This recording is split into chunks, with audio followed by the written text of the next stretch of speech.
So I gotta tell you something. Like, I don't know how there's any way to convey what just happened over the last 10 minutes. Because I started streaming 10 minutes ago.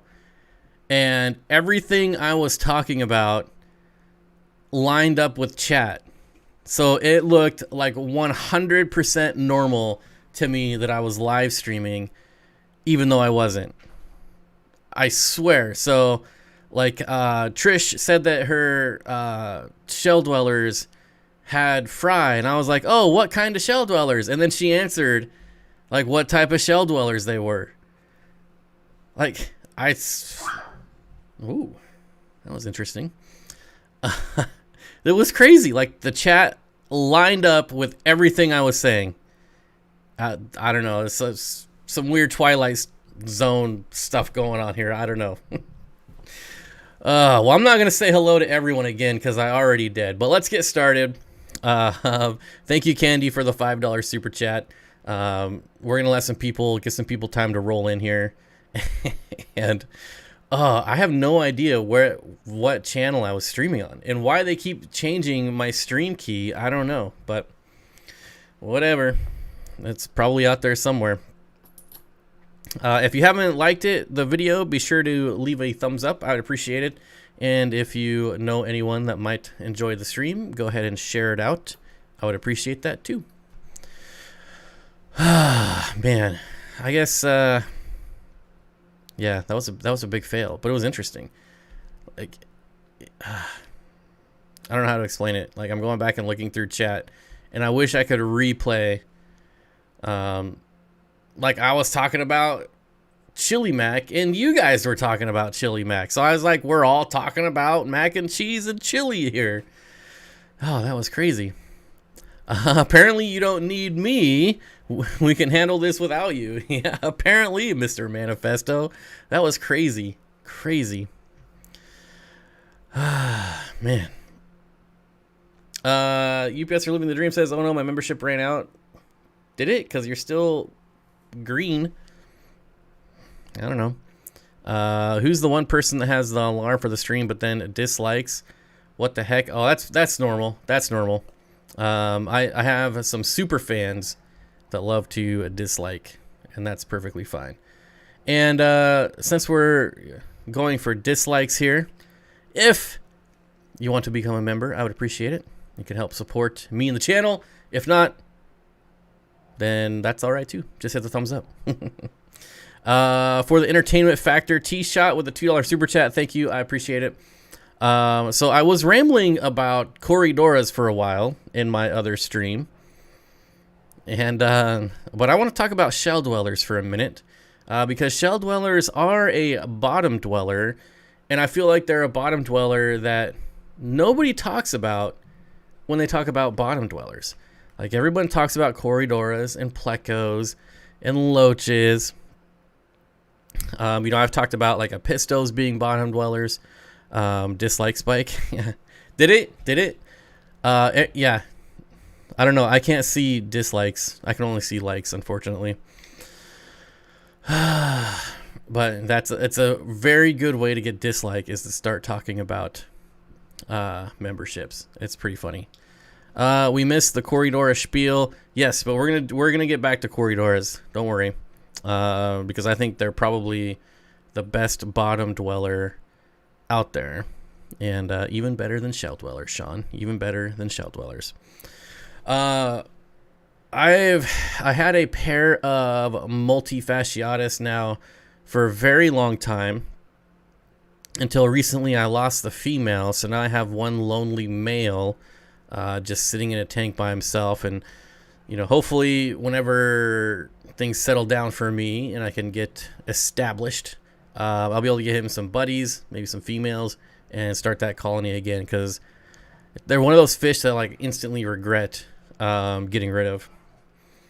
Haters gonna hate. What is a good bottom dweller for a discus tank, not corridoras? Plecos. A lot of plecos really like the higher discus heat, like mid 80s in that temperature. So there's a lot of plecos. A lot of people don't like plecos because they hide But if you have like a lot of dither fish, a lot of like floating plants, things that make them feel more secure, they will come out a bit more. And that's kind of the secret to getting your plecos to come out. And actually feeding your plecos specifically, not just letting them get whatever the leftover is. Jeff says, my local fish store doesn't have any shell dwellers, but I have been looking. Yeah, they're not very popular at all. You know, the ones that are easy to breed, like the multis and the similis, they're just like a silver fish, and you know, they have some stripes, but they're pretty subtle. And I feel like you got to be like a really like big fish nerd just to enjoy like a multi or a similis, even though their behavior makes up for it. A lot of people don't see the behavior because they never keep them, and you don't see them in fish stores very often. So I feel, unfortunately, they do get kind of a bad rap. But let's see, there was a question here I wanted to answer, and now I lost it. Oh man, I lost it. Oh well, I need to start pausing chat. Fish Tank Barn with the $5 super chat says, gotta love Shellies, liking more bottom dwellers. Yep. Curtis Schindler with the $1 super chat. Thank you, my friend. I've been unfortunate. I lost several Corys this month. One of them I had for 7 years, doing plenty of tests, but unfortunately can't figure out what's wrong with them. I wonder if they're stressed out about something. Have you added any new fish that might be stressing them out? My gobies are cold water. Taiwanese dragonettes is what I have. Very shy, though, and dig under the sand and just meerkat out every now and then. The meerkat. That's awesome. Geos, I suppose, are larger bottom dwellers. So they do, you know, sift substrate. That's how they eat. But they do school like midwater. But I guess for the most part, they stay towards the bottom of the water column. So we can call them bottom dwellers. What is the least aggressive of the shell dwellers that have some color? I don't think I would say that there's any non-aggressive shell dwellers, no matter the color. They're all pretty aggressive. So I would least aggressive. I don't know if there's a least aggressive. You'd probably want to go with some of the colony spawners, but again, those don't have much color either. So yeah, you're kind of asking for the moon there, buddy. Flint's Fish Forum, what's up, buddy? Jeff Rose, hello. Bumblebee tuna, bumblebee gobies or other gobies as bottom dwellers. So I've kept multiple species of gobies now, and I would definitely put them in the bottom dweller class. I have the orange fin Danio. I've kept the algae eating Danio, gudgeons as well. Although gudgeons will kind of, like the peacock gudgeons, they'll kind of float around all over the water column depending on what they're up to, and I don't know, just their mood, I guess. Because I've seen them hanging around under floating plants, on the bottom, in the middle. So maybe not gudgeons so much, although my purple spot gudgeons, those only stay at the bottom. So I don't know. Do we throw gudgeons into the bottom dwellers? Some of them. What's a good bottom dwellers for an unheated tank with platies? Definitely peppered Corydoras. One of my favorite Corydoras. I feel like a lot of people see that, oh man, that fish is only like $1. It can't be that good, but I think they're really that good. Did I say orange fin Danio? Yeah, orange fin goby. Orange fin goby. If I said Danio, I meant goby. So yeah, the pepper Corydora. We kept those outside. Danny and I, we didn't bring them in until the temperature was like in the 50s, and they did just fine in 50-degree temperature. No problems. It even got down to the 40s at some points. Hey, go away, buddy. I'll get to you later. And so yeah, unheated pepper Corydoras. Heated. If we go the opposite route of Corydoras, actually, you know, you could do panda Corydoras like cooler temperature as well. And you could do, for like heated Corydoras, you could do like stir-bys. There's quite a few that can do well in the higher temperature range. Orange lasers is one of them that can go up pretty decently warm. Salt and pepper or just peppered. So salt and pepper cories are the Habrosis, I believe, and peppered Corydoras are the ones I'm talking about. Love my peppered cories. My rainbows have a school of high-finned peppereds. Yep, peppered Corydoras. I used to get them mixed up. So salt and pepper are the pygmies, and peppered are the... oh, I'm drawing a blank on the scientific name. Someone will throw it in chat. Someone knows it. Panicara is a good-looking bottom dweller. Yeah, but I wouldn't actually call him a bottom dweller, believe it or not. I have about 20 of them in one tank, and I would say they're more like autosinkless, where they're just all over the place. Wherever the food is, that's where they are. I can walk up to the tank, and they'll all be plastered like on all different levels of the front pane of the glass. It's pretty awesome. But yeah, so I've got a small colony of about 20 of them, and hopefully I'll be able to keep them and maybe try to breed them. We'll see, but that can be pretty difficult. Paleotis, that's it. Paleotis Corydora is the peppered Corydora, so that's the one. They're very common. You can see them at Petco's and PetSmart, and normally almost every local fish store will have them. They're super easy to breed, so they're generally pretty inexpensive, which is pretty awesome as well, because you could breed them and then sell them back to your LFS or sell them online somewhere locally. Multi-Jacker with the $10 super chat. Whew, I'm nervous. Hey Bob, I'm going to drop a 10 of my favorite bottom dwelling fish is the green darter tetra. Oh, now there's a fish. I thought you were going to super chat me a question that I didn't know the answer to again. I was a little nervous. The green darter tetra, that is a tetra that not a lot of people, I feel like, even know about. They're only times I've ever seen them, they are like stupid expensive, but they are, if you've never heard of a green darter tetra, you need to like look them up on Google, YouTube, DuckDuckGo, whatever you use to search for the green darter tetra, because they are amazing. They're just like, I mean, they're exactly like they sound. So they're just a really small tetra, and they just dart. They're kind of like cichlids, you know how, or African cichlids, you know how they have that like herky jerky motion. They don't really like flow. It's just like, I mean, they're darters. That's why they're called darters, because they dart around. Super awesome. But anytime I've seen them, like I've seen them on the wholesale list, and they're like 20 times more expensive than any other tetra every time I see them. But yeah, they're pretty awesome. That's a really awesome fish.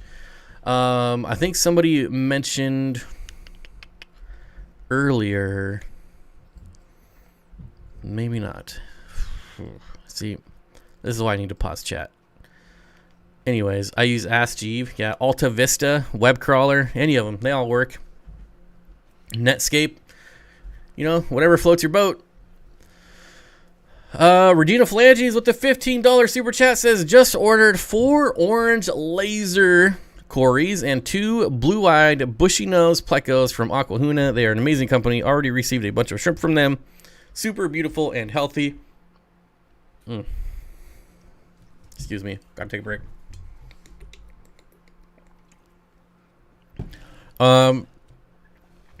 I will say that Aquahuna is I've been there many times.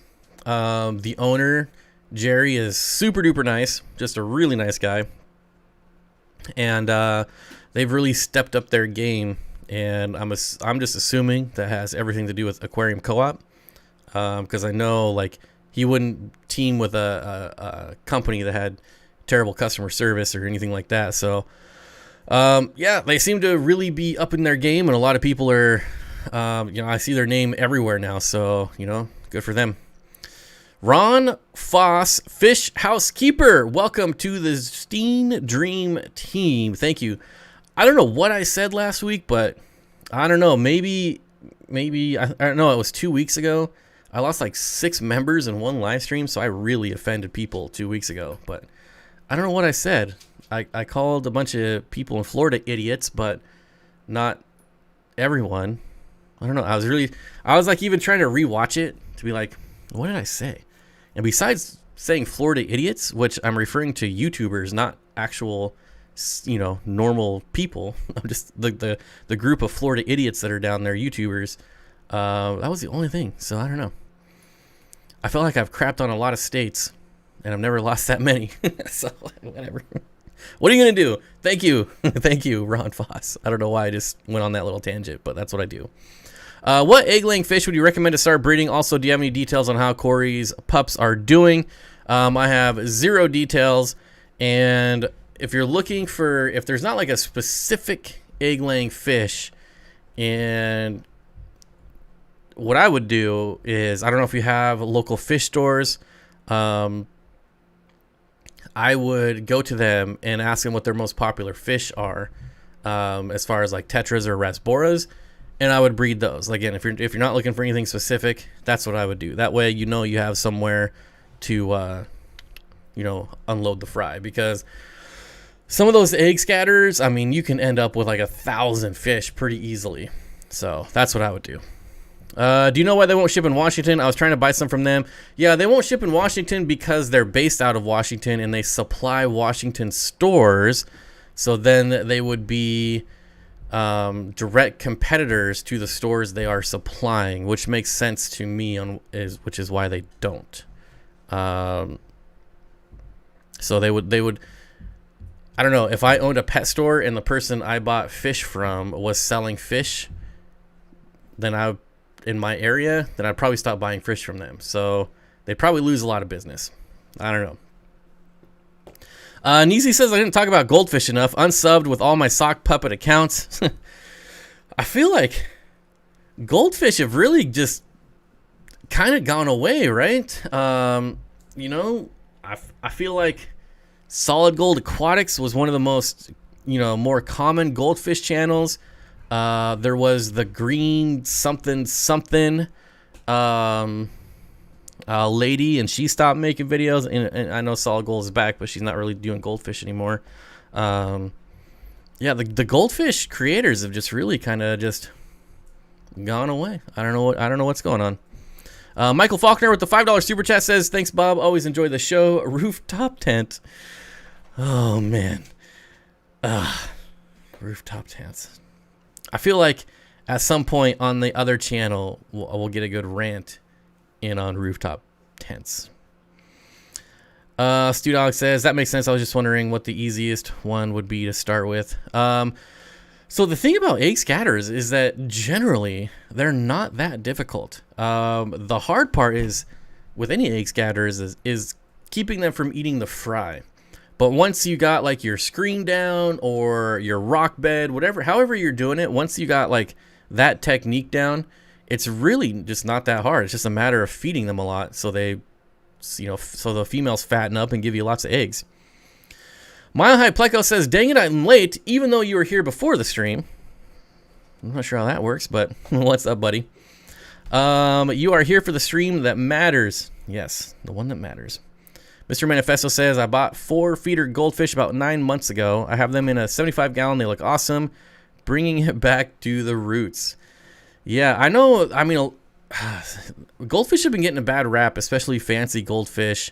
Just that whole industry, I feel like, is people are starting to figure out just how much abuse is going on with goldfish. And I think maybe that's why maybe they're less popular. I'm not sure.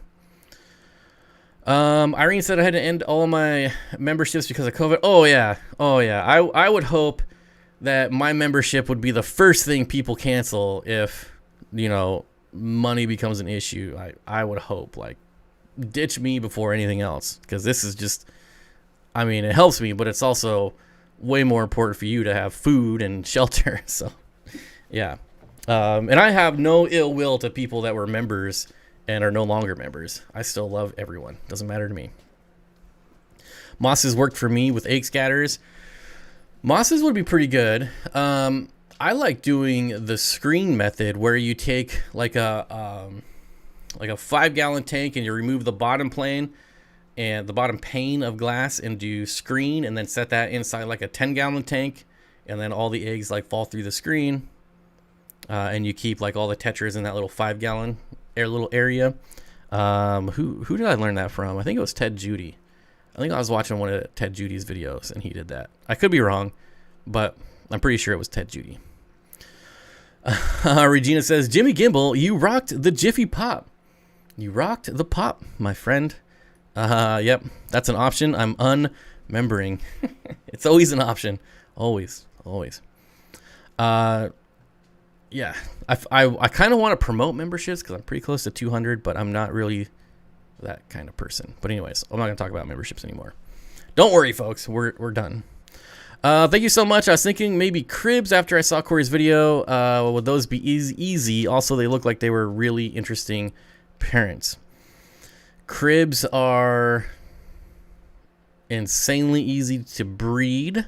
And a lot of people do it, and they're not very expensive fish. And I know in my area, like, you can't even give them away because there's just so many. There's just a massive abundance of cribenzas. You'd have to get into like the rare ones, like the redfin or the Maliwe. But just the common crib, I would not recommend breeding the common crib just because you can buy those from wholesalers for like $0.25. Hey! I can't believe he's just doing that. Sorry for yelling into the microphone. My dog just decided to go to the bathroom on the carpet. Oh. And now my other one is doing it. Okay. That's awesome.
Well, that was interesting.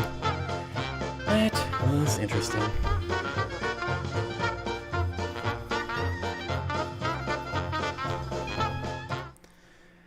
I've had this dog next month will be exactly a year. Let me make sure my mic is on. Yeah. So I've had him for a year, and not once has he ever gone to the bathroom in the house until just now. That kind of makes me, I don't know. I don't know what that makes me, but it's interesting. What did I miss? Joe Williams with the Rug Doctor Rental Fund. Luckily, I do have my own carpet shampooer. I got a carpet shampooer for when I overflow my tanks because I have a carpeted fish room, and it worked pretty well. So that was pretty funny, but yeah, I had to clean that up real quick. There's no way I wanted to smell urine for the next hour and a half. But anyways, Mains, Tails, Ferns, and Fins, hello. Mary Page Flynn, hello. Jimmy, hello. Rescue Dog Treat, hello. Hello. I'm just going to now skip all the way to the bottom. I forgot what I was talking about. Let's see. You said you're not doing it for the money, which is fine, but you still want to make sure that you don't end up with like 1 million fish that you can't get rid of, because then what are you going to do with them? Right? So just something to keep in mind. I wish my dog went to the bathroom. Mine only goes potty. Any good places to buy bulk feeder minnows? My turtles are going through them like crazy. Have you tried frozen? Frozen foods, frozen little minnows. Well, that might not be enough if you're going. I don't know. I would maybe try frozen tilapia. But as far as feeder minnows, the problem with buying bulk feeder minnows is that, say you buy like 200 of them and they're only like 20 cents. The bag that it's going to require, the bag of water to house 200 fish is going to be really heavy, so you're going to pay a ton in shipping. So if you don't have a local fish store, it might be kind of hard, but you can price them out. I don't know of anywhere that sells feeders, just for that reason, because shipping that amount of water costs a lot of money. So I have no answer for you. I apologize. Maine's Tails First and Fin says, I have a ton of baby cribs for sale. Yeah, that's usually the case. Unique Corridoras you recommend people should try. Unique Corridoras. So I think people should try every Corridora. One that used to be unique is the Whitesman Eye, which is not that unique anymore, but I still feel that it is. The orange laser, while not unique, is still insanely popular, so you can breed those. But I feel like if I was to pick a Corridora right now, it would probably be the Whitesman Eye. I can't get cribs in my area? Well, consider yourself lucky. Just got a shipment of plants from a small Facebook shop. They were only in the mail for 2 days, but he didn't put in a heat pack. The Val and Anubias were smelly and slimy. Is that normal? Eric, I don't know what your weather is like, but you should probably be using a heat pack. Plants can go pretty cold, especially if they're only in the mail for 2 days, but if it's really cold, probably always should use a heat pack. Like, I don't think I would do it, because to me, if I sold like a 20 pack of plants, a heat pack you can get for like $1.50, and $1.50 out of my profit is not enough for me to get that kind of bad review or reputation. Like, I'd rather spend the $1.50 and have a good review and a little extra insurance than gamble and hope that the mailman keeps my package warm. I don't like the way that sounded, but we're just going to move on. Sorry, I thought of the movie Friday when I saw your name. I want to start growing trout in an aquaponics system. I'm in West Virginia, so cold temps, trout is what's known up here. That would be pretty cool. I've always thought about that, but it gets too warm in the summer where I'm at. But I've always wanted to do brook trout, because I think brook trout tastes really good. Brown trout, I think, tastes pretty good too. Brown trout. But anyways, yes. Moving on. We got Bottom Dwellers Aquatics here, and we're supposed to be talking about bottom dwelling fish. So, what other bottom dwelling fish can we talk about? I feel like Mile High Plecos is here, so we definitely cannot talk about Plecos. Bob, did you see Gary Lang had rainbow fish eggs for sale? Yep. I made this comment a week or two ago that now that I'm getting rid of most everything, almost everything I want is available to buy.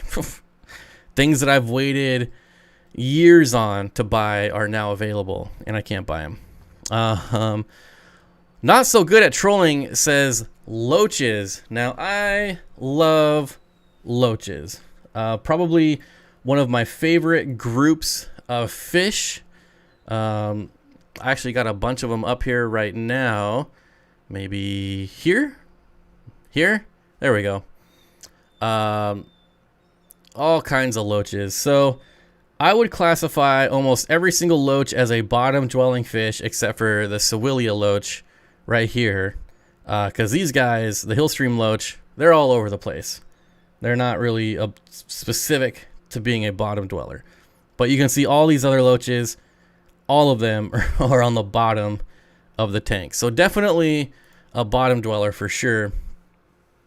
The things to consider with loaches, they do like higher oxygen levels, faster current, and some of them do like it a little bit warmer. So there's a species like the Hillstream loach that like it cooler, and then there's species that like it warmer. So as always, definitely do your research, but loaches are a great option. They're generally pretty friendly. Some of them can be a bit nippy in my experience. You know, the dwarf chain loach is one of my favorite all-time fish of all time. And to see dwarf chain loaches like schooling around is really, really awesome. I highly recommend it. They're a bit pricey. I'm not gonna lie. They usually run about $12-15 in my area. So getting a school of 20 of them is pretty dang costly. Eric says, "What is your favorite loach?" I'm thinking it's probably the dwarf chain loach. There's a lot of cool loaches out there. Moose face loach, horse face loach. The Hillstream loaches are super awesome, but they'll never be my favorite just because trying to net them moves them to the bottom of the list just by default. Coolie loaches are even awesome. You know, I was talking earlier about inexpensive fish. The coolie loach is definitely an inexpensive fish, but that just means you can buy like 200 of them. Really awesome. So there's lots of cool different species. And skunk loaches, yep, the yo-yo loach. I have yo-yo loaches now. I actually have yo-yo loaches in the same tank as my dwarf chain loaches, and they all school around, so it's pretty awesome. So yeah, loaches, definitely get yourself some loaches. Actually, I wouldn't recommend, like I'm not a fan of dojo loaches. I'm not a fan of, I'm looking through my list here. What other loaches am I not a fan of? I probably wouldn't ever recommend clown loaches to anyone unless you had a gigantic tank to start out with. I would recommend rosy loaches for anyone with nano tanks. You know, anything over 5, 10, 20 gallon. Rosy loaches are pretty awesome. I have a small group of rosy loaches in my 125 gallon tank, and it looks pretty awesome. Jeff Rose Fish Keeping with the $10 super chat says, "Bob, Phoebe just made tortas for dinner. Oh my God, Bob, you got to make them so good now. I feel like a bottom dweller fish." I don't even know what a tortas is. What's a torta? Is that like a tortoise? Cooking frogs or frogs, tortoises? Anyway, Stew Dog. Petco only takes fish as donations. Do you think they would still take them? I'm sorry, I just think they're really cool. Do you know any good local fish stores in Bellingham, Washington? The only store I knew of in Bellingham burnt down twice, and I don't know if they ever rebuilt it. The next closest one south shut down, went out of business, and then the next closest one is going to be in Snohomish. The one that was in Bellingham, I think was called like Clark's Feed and Seed or something like that. And it burned down. They rebuilt it and they burned it down again, probably for insurance money. But, you know, that's pure speculation. Bob, I found some Cory Melani False Bandit at the LFS. They're really tight schoolers. They're going in the Epistos Hansloy. False Bandit, Cory, Doras are pretty awesome. Yeah. Zebra Botilla Loach, a good one. Tortilla, maybe. It's a sandwich. It's a sandwich, apparently. Okay, we're going to have to Google it. Tortas Mexican, tortas de papa, tortas fritas. I'm going to look up sandwich, though. It looks just like a sandwich.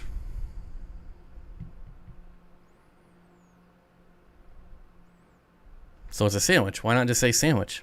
I don't know. If there's bread, meat, vegetables, cheese. Looks like a sandwich to me. I don't know.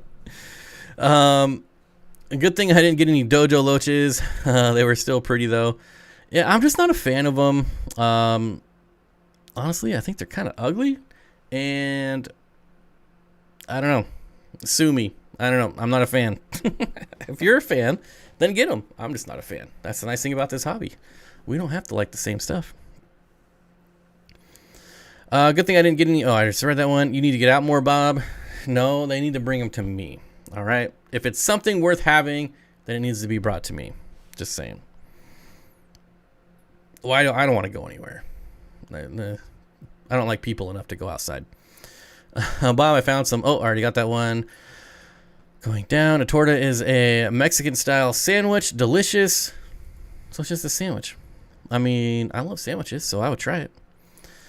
My wife gave me a good chunk of her barbecue brisket sandwich. She truly loves me. I would never give that up.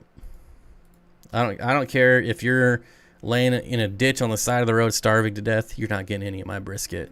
Sorry. All right, who disliked the video? Your jail sentence will be shorter if you turn yourself in.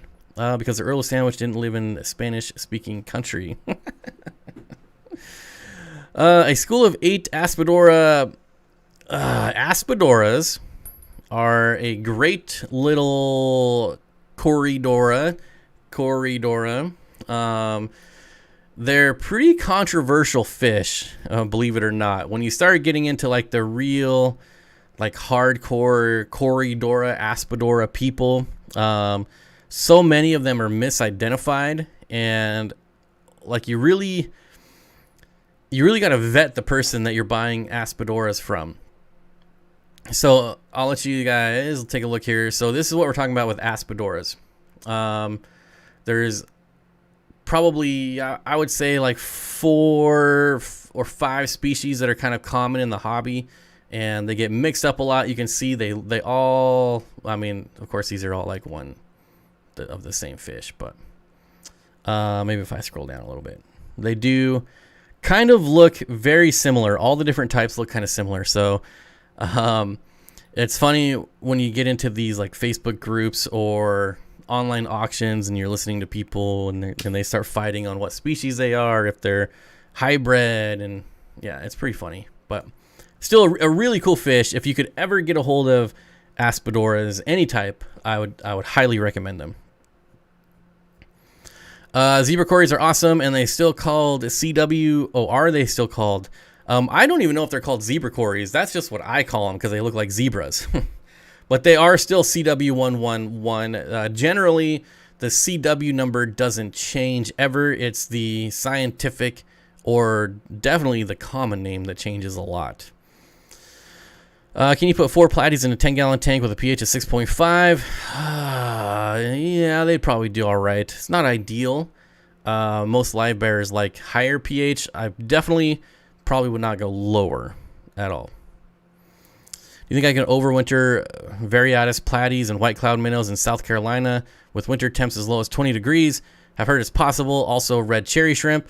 I don't know that your cherry shrimp would survive, and I also don't know about the platies, but I can tell you the white cloud minnows probably would. So just because the outside temperature is in the 20s, there's a lot of other factors on your pond and how cold your pond's going to get. So is it buried in the ground? If it is, it's going to stay warmer. Do you have like some sort of bed around it, like a plant bed, or is it insulated at all? So there's things you could do to help. I've never kept platies outside, so I don't know. I have kept white cloud minnows outside, and I still have golden white cloud minnows outside right now, and it's been down into the 20s a few times already this year, and so far they're still schooling around in there. Am I the only one that got a black screen? I hope so. I don't have a black screen. I need 40-gallon stocking ideas for a community. Dwarf neon rainbow fish. There you go. Stu Dog says, I watched the IT Crowd. Great recommendation. I love the bomb defuse robot with Windows Vista scene. Yep. I'm now watching Friends. So funny. I'm rewatching Friends right now as well. I'm on the whole Emily, Ross Emily storyline. I'm not a fan of. And luckily, he just said Rachel's name at the wedding, so I think I only got about 4 or 5 more episodes to put up with. But yeah, I didn't really like the Ross and Emily thing. But anyways, we're here to talk about fish, not Friends. Have you ever had two completely different breeds? We were talking about sandwiches, not my fault. Have I ever had two different completely different breeds try to mate in a community tank? I had a green terror and Severin. Oh yeah, that's gonna happen with Central South American cichlids all day long. I wouldn't really consider that to be a community tank because you can't really have, like, I don't consider those to be community fish. Just me. I know a lot of people do. I don't. If I can't put a school of schooling fish in a tank, then it's not a community tank, in my opinion. That's just my parameters, though. But yeah, that kind of interspecies commingling happens quite often. Andrew with the $20 super chat. Thank you, my friend. I appreciate it. Charlie says, but fish are friends. Not all of them. Some of them are jerks. Late to the party, lurking tonight. Thank you, Roland Ricky. I appreciate the lurkers just as much as the commenters because they all help a lot. Kyle says, sorry, not a bottom dweller, but I have a pseudomcgill Ivan Staffi with a blackening of the scales on one side. I have it quarantined in salt, but I have no idea what it is. Either do I. My best advice for you is to join, if you're not already, the Aquarium Co-op forum, the CARES forum, and maybe I'll pull a link up here. And there's a lot of really smart people there, and you can post a picture of it. Where's Aquarium Co-op? And we'll go here. Boom, boom. Yeah, so if you go here, I would highly recommend it. I hang out here a lot and kind of lurk around. But you can see there's we can just go here. Right here, diseases. I don't know why my screen's all messed up, but it is. Anyways, how about... I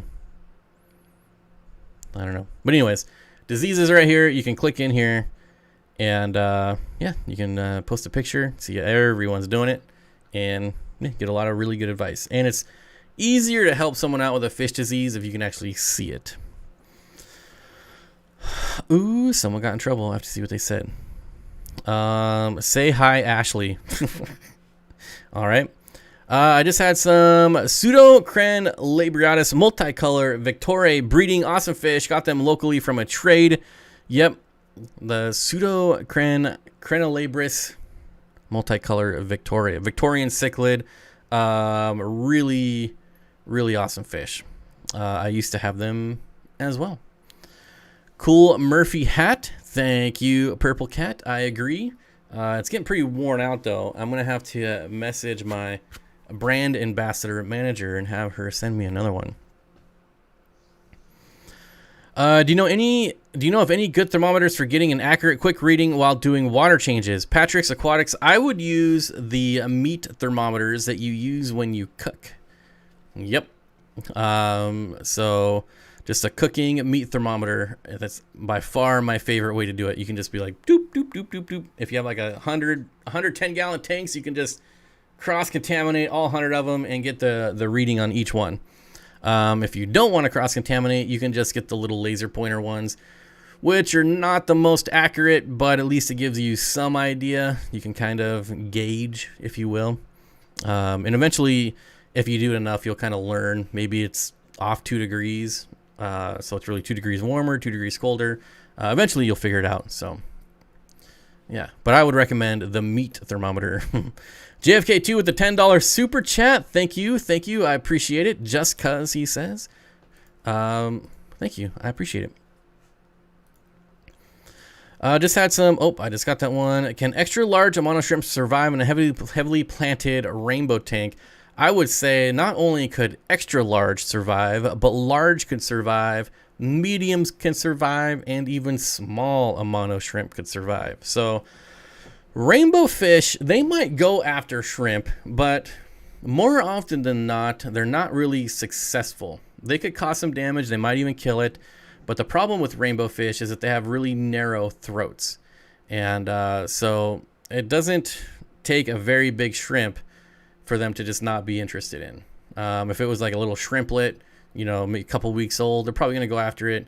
But anything like an inch or over, they're generally not very interested in. Like I said, they might pick at it for a little bit. They might cause some damage. They might even kill it. But for the most part, they'll be just fine because they cannot swallow full-grown shrimp. What is the largest cory cat? I don't know, but I would probably guess maybe one of the Brocus species would be my guess, but I don't know for sure. And Connor says, my betta is a jerk. Sometimes when I'm doing water changes, and sometimes she bites the hairs on my arm and doesn't let go. I have fish that do that. They all do that. Charlie says, I love autocinklets. One of my favorite fish. They are pretty cool fish, for sure. I have a 6-probe meat thermometer that's really awesome. I forget which brand I have, but I actually did an entire video on thermometers, and I cannot remember the brand I have, though. Stu Dog says, I listen to your streams as a podcast at night. For some reason, it helps me fall asleep. Educated sleep. Well, it's probably the smooth, suckling chocolate of my voice. I don't know what I was trying to say something, but anyways. I'm just going to move on. I butchered that. Man, oh man, I haven't caught a live stream in forever, even if I'm 45 minutes late. Welcome. What's my favorite cory cat? So my favorite unobtainable cory cat is the CW111, and I'll show that to you right now because it looks so awesome, and I've already talked about it multiple times. We'll pull that up. Corydoras. Issues. And we can go bloop. And look at this thing. Look at that high fin. It's just awesome. White with black stripes, or black with white stripes, however you want to look at it. So this is my favorite unobtainable Corydora because I have never once seen it in real life. I have never once seen it for sale. I know sometimes they come up for sale in like Europe, but I've never seen them here. My favorite obtainable Corydora is actually just the stir-by Corydora. The stir-by is my favorite because it is one of the most hardy, probably one of the most hardy fish I've ever kept in my life. Not just Corydoras, but like fish in general. I would almost put them at like white cloud level. I don't know if I've just had really good luck with them, but I've had instances where I've, have entire tank of fish die off and just the stir-bys are just still alive and kicking. So yeah, it's my favorite Cory is probably always going to be the stir-by. Pillow talk with Bob Steenfott. My Grammy spits at me when I do water changes and gets water everywhere. That's funny. That's kind of funny. New merch idea for sure. Smooth Steenfott chocolates for all your late night YouTubing. Jeez. I seen them in Singapore. Crazy price on them. Yeah, they're always like over when I see them in Europe. Obviously they're in euro, but they're always well over $100 a piece. So even if I did see them for sale, I probably wouldn't buy them. But thoughts on the Raphael catfish? Not a fan. Not really a fan. Bob's voice melts in your mouth. I don't know why I make it sound weird, but I do. Any idea why Venezuelan Corys suddenly all died? It kept them for around a year. All my other fish are healthy and fine. Water parameters are perfect too. Was it like you went into your tank, you walked in the morning and they were all dead? Or was it something like they died off over the span of like a month or two? Which if that was the case and there's nothing wrong with them, it could be something internal that you don't see, and it could just be that they're starving if you're not specifically feeding them. This is a mistake that I'm not saying that you made this mistake, but a lot of people make this mistake with Corydoras and not specifically feeding them. And I think that's a common problem with most bottom-dwelling fish, be it Corydoras, plecos, loaches. People they just think, oh, they're the cleanup crew. They're going to eat all the leftovers. Well, not very often are you feeding enough to have leftovers to actually fill up a bottom-dwelling, school of fish. And if you are, you'd have to put in like a handful of flakes, and then you're going to have all kinds of problems if you're feeding that much. So, you know, whether it's rapashi, frozen foods that sink to the bottom, wafers, you definitely got to make sure you're feeding your bottom dwelling fish. John says, what bottom dwelling or cleanup crew to go with pea puffers? I probably wouldn't put anything with pea puffers, to be honest. And that's kind of what I was just talking about. Bottom dwelling cleanup crew. There's not really anything like that's a cleanup crew, in my opinion. I don't really like that term, and it's not a dig on you by any means, but I feel like that term, when it gets tossed around too much, people that are new to the hobby are going to be like, oh, they're the cleanup crew. They eat all the leftover food, and you know, some people even think they eat like the leftover poop, which is kind of crazy because nothing really eats poop except for cats. But you know, that's cats. But anyways, just a little tangent. But as far as bottom dwelling for cleanup crew, even though I don't like the term, depending on the size of the tank, I would probably do like something like a bristlenose or an armored catfish of some type. Not about bottom feeders, but what is an angelfish life expectancy? My older angelfish is not looking good right now. Honestly, I am not an angelfish expert, and I don't know, but we can Google it. Angelfish life span. How about that? Angelfish can live 10 to 12 years and tend to reach sizes of 6 to 12 inches. There you go. This one says 10 to 12 years. Let's see what this other site says. You got to look at more than one site.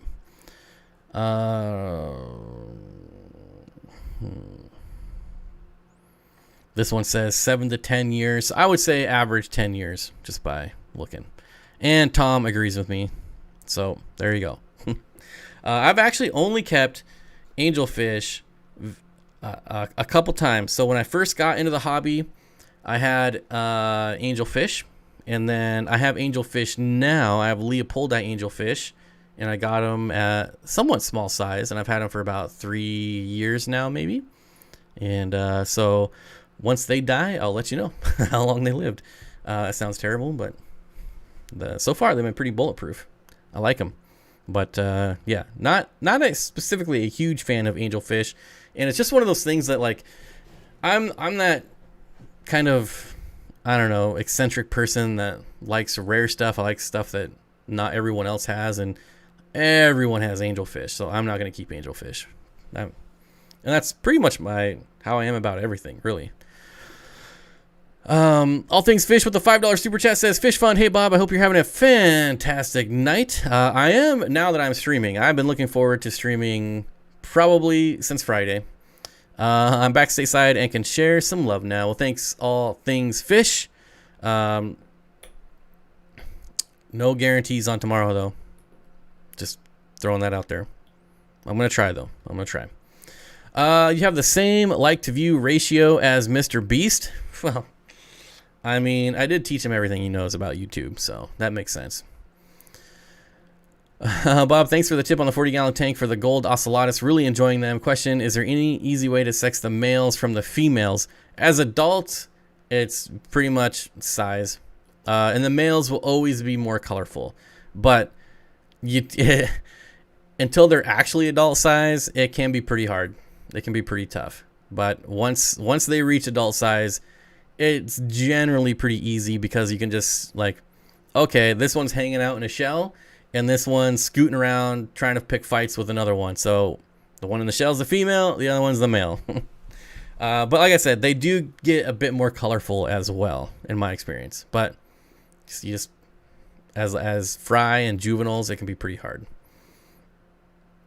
I'm sure there's like some, like, count the number of caudal fin vertebrae, or I don't know. There's probably something weird like that, but I just wait till they're adults.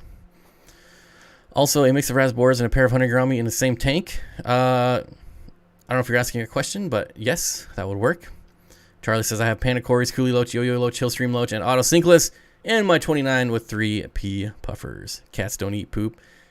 I'm telling you, I've heard so many stories from cat people about them eating all kinds of weird stuff. And, you know, I love cats, but I love to take jabs at them because I'm a dog person. So what can I say? Bob, I hate not getting a notification for the members only streams. Stupid YouTube. And we are having one this week. Bi-weekly members only live streams is about the only perk you're going to get from being a member of this channel at this point. You're going to get some, eventually you'll get some behind the scenes footage of the new fish room being built right now. But probably not for a while.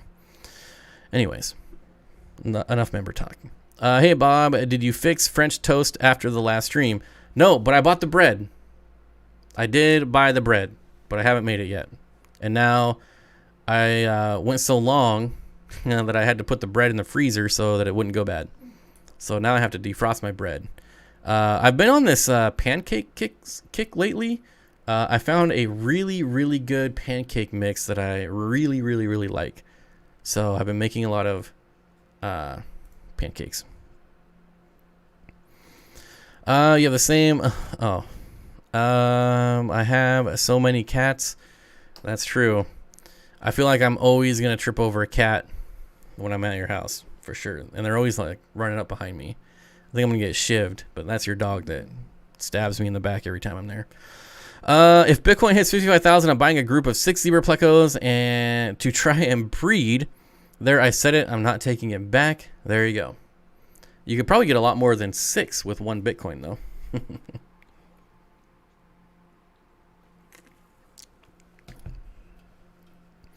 Waffles over pancakes all day. So, I do love waffles, and I go on waffle kicks as well. But right now, I'm on a pancake kick. So, it all comes around. I kind of rotate my breakfast food. But one thing I always have is bacon. My dumb dog loves rabbit poop. He died. Oh, that's an interesting statement. I'm sad that I just read that comment. Anyways, which brand? Don't leave us hanging. I like pancakes. Oh man, I don't know. I've never bought it before, and I don't know. I think it's Whole Foods. I think it's Whole Foods branded pancake mix. I believe. I think. I made an order from Whole Foods. We're really going off topic now. I did a Whole Foods order because it says guaranteed delivery in 2 hours on Amazon, right? But boy, was that a joke. It wasn't even close to 2 hours. It was like 8 hours. So, yeah, probably won't do that again. But I am glad that I found that pancake mix. It looked pretty good. They also had some pretty good mac and cheese. What else did I get? I don't know. When is Jimmy Gimbal going to have new videos? He has new videos all the time. They're just on Aquarium Co-op's channel or on our camping channel. So there you go. Check out the camping channel. New video released right before the stream. Just saying. And, you know, it's already at almost 2 million views. So check it out. Get on that bandwagon now. Look at all these comments. Joe says, Danny does life. The fish shed is looking awesome. No idea. Jimmy says, no idea. No idea. Pancakes are the best. They are really good. Do you find neon green raspberries to be consistently nipping and chasing each other? I do not, Natalie. Unsure if my 15-gallon column tank is bringing out this behavior of my group of 9 or if this is normal. I hate to say it because I have a clear bias towards column tanks, but I would blame it on the tank. Those column tanks, while it is 15 gallons, it doesn't really provide a lot of swim space. Because not a lot of fish swim up and down, right? They swim this way. So that might be it. It would be a weird reason for them to be fin nippers. But in my experience, they're not fin nippers at all. I actually have kept them with so many different types of fish, and I've never seen them be nippy. So I don't know. I'm blaming it on the column tank just because I don't like column tanks. So, sorry, Natalie. Dang, now you got me wanting pancakes. I'm telling you, it's pretty good. Pretty good. Would you consider a Pistos bottom-dwelling fish? Interested in trying a Pistos soon? Yes, I would. So, kind of, I kind of break it up into 3 sections where you have like the bottom third, the middle third, and the top third. Next week, we're going to talk about the middle third, and in 2 weeks, we're going to talk about top dwelling, which is some of my favorite fish because it's generally, you know, a lot of rainbow fish hang out there. I really love hatchet fish. So we're going to kind of progress over the next couple weeks. Even though I feel like we didn't really talk about bottom dwelling fish that much, but you know what? You guys drive the shows. I just go where you guys take me. What's up, Bob? Just got off work and made it. Unholy Orders. What's up, my friend? Good to see you. Unholy Orders has been around this channel for like 100 years. I appreciate you. Creep and brown sugar are the best. I don't want to eat anything that's called creep. That just sounds creepy. I don't know. Is it creep or creepy? How many Pistos pairs for 29 gallon? Eric, I would only do 1 pair. You could definitely do more if your goal was specifically like breeding. But if you had other fish in there, you know, if it was more of a community tank that they're going to breed in, I would only do 1 pair. But if it's like specifically for breeding, then I would set up caves all over the place. And you know, you do like a group of 8, and you can get like 2 pairs to pair off and breed in that same tank. But it's gonna be hard on the fish that don't pair off. So you're gonna have to watch, and as soon as they pair off, you got to remove everything else. So you could breed 2 pairs in that, but it's I would say that's a bit more complicated. So it really depends on your skill level of breeding. I have 6 pandacories on their way. Bottom dwellers, pandacories, the fish I love to hate. I'm telling you, one day I will successfully keep that fish. Bare Bottom's Aquarium says it's pronounced crappy. Creep. So it's a creep, or is it a crepe? Candy says crepe. I don't know how you get crepe out of 2 E's, but Joe says crepe too. How do you get A out of 2 E's? I don't know about you guys. David says rainbow sharks have always appealed to me. I've always been a fan of all the sharks, but I have to refrain because I know they don't really work in my tanks. But the red tail, the rainbow, especially the bala sharks, will always be one of my favorite fish, just mainly because of nostalgia. It's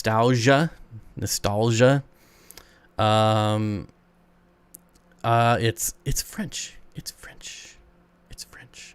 So it's like French toast. I don't know. Makes me think of what we do in the shadows episodes where one vampire kept calling it creepy paper.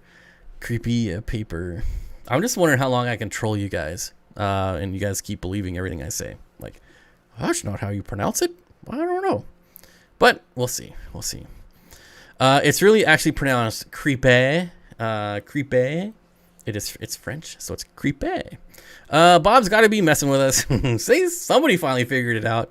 Mac McFarland, pistols and Corey cats are natural enemies, so don't put them together unless you have a very large tank.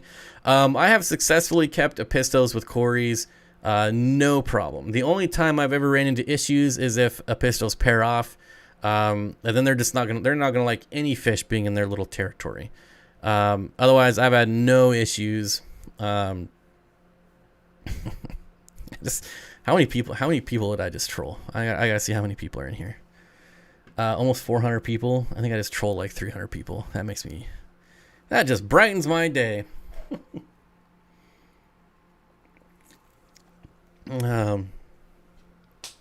Did you know that Bitcoins were like 1 penny when they first came out? So if you bought $10 worth, you'd have $100 million right now. I have 1 Bitcoin that I bought in 08 or 09, and I still have it. So lucky me. Geez, Toby, you're so white. Anyways.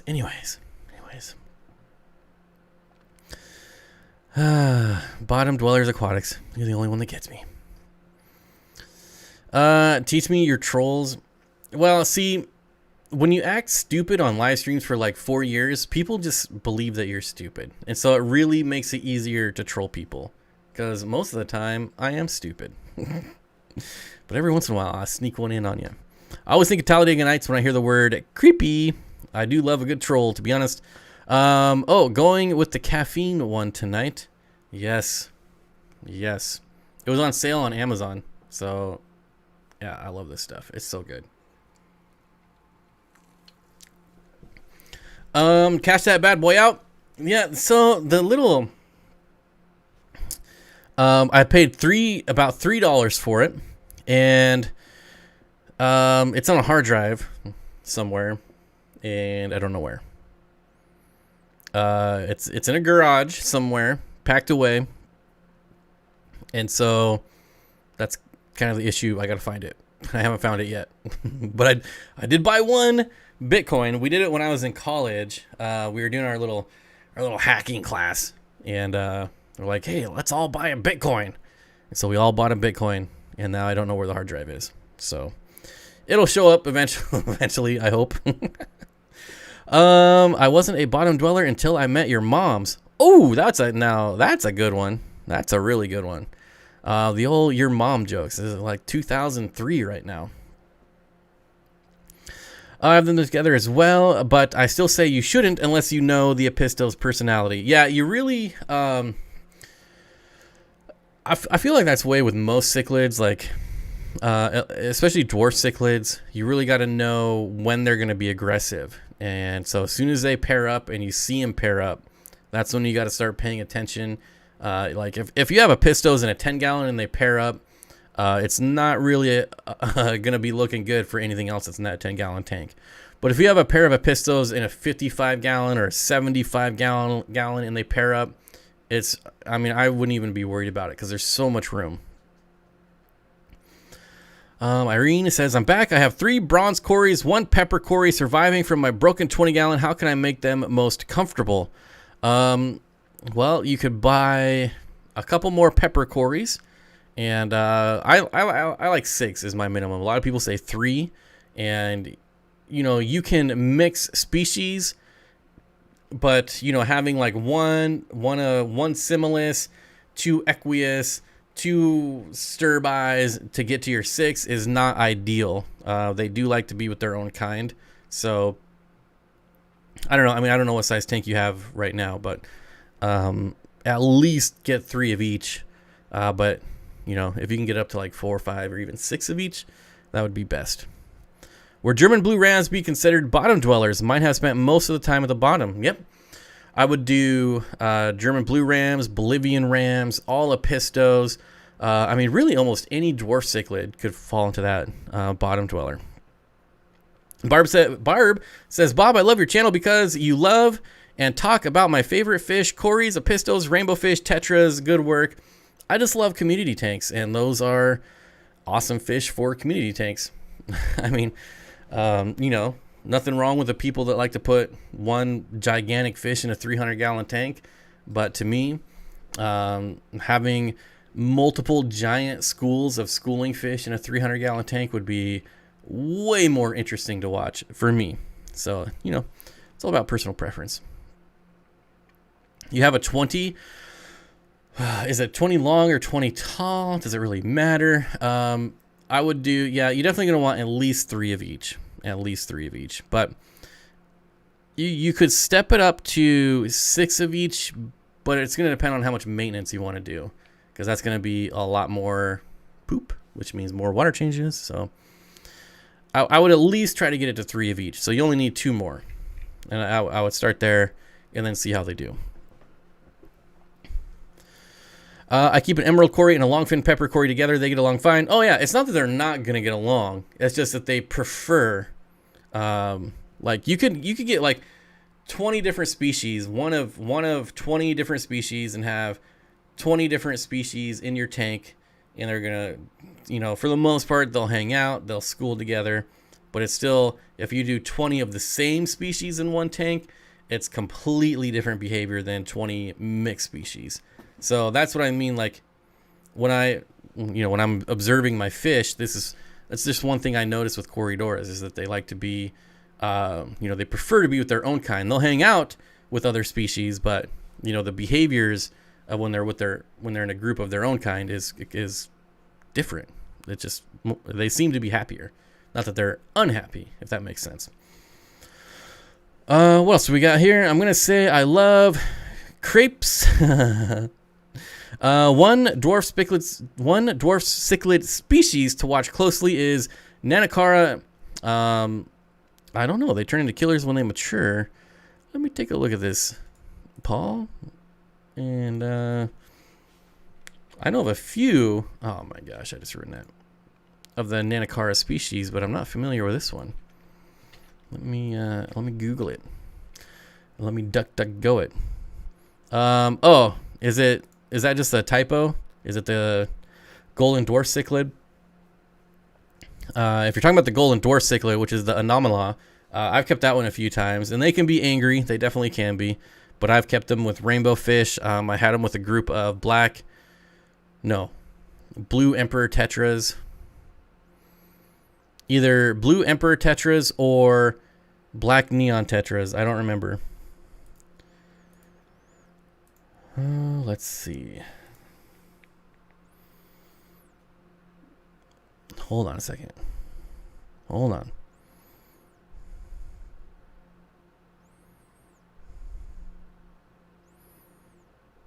All right. Can you keep German blue rams with angels? Yes, absolutely. People do it all the time. For sure, Bolivian rams are amazing and not as popular as they should be. Bolivian rams are my favorite rams. Patrick's Aquatics. Yes, Bolivian rams are so slept on. I like them more than any of the German variety. I think they're super awesome. They definitely don't get the credit they should. Laura says my favorite is a stir-by Cory. My favorite too. Of the dwarf acaras, flag and red-breasted acaras are the best. Yeah, I don't have much experience with either of those. I would consider my Lethrinops bottom dwellers. Love to sand sift.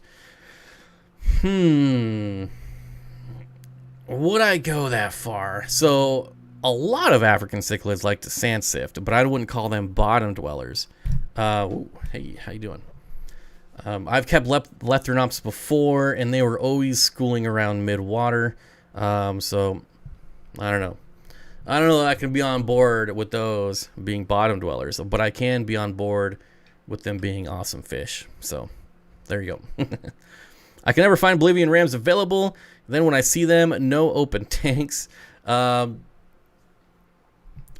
they're kind of I don't know. I see them at like Petco all the time. I don't see them in LFSs that often.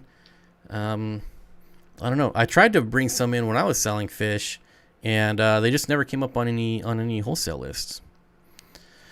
Otto Jones says, are green phantom plecos hard to breed? I would put them like in intermediate category. They're not easy. They're not super difficult. They're somewhere in the middle. Would you keep rams with ember tetras? Are they too small? I would, depending on the size of the tank. If it's like a 20-gallon, probably not. Bolivian rams are always at PetSmart. Yep. And the nice thing about Bolivian rams is I find them to be one of those fish that even if you don't get like the best quality, as long as you have, a good water quality, feed them well, they'll still color up fairly nicely. So a Bolivian ram, I wouldn't shy away of buying one from PetSmart because they're just not hard to make them color up and make them look good. David says, I'm 2.5 hours from Petco's and PetSmart. Yikes. I'm about, oh man, I have probably 6 of them within a 5-mile radius. It's nice when it's $1 per gallon sale. That's for sure. In a 29, they killed all cardinals, rummy nose, and pandacories in 2 days. That's some angry fish.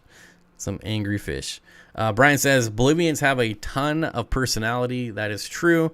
They're fairly... I would say they're fairly friendly even when spawning. They won't generally kill anything as far as getting like super aggressive when spawning, but they'll definitely chase stuff away. But they're not going to go all the way across the 55-gallon tank to kill something that got too close to their little nest of eggs. They'll just go like maybe like 6 inches and then come back. How many rams can you keep in a 20 long?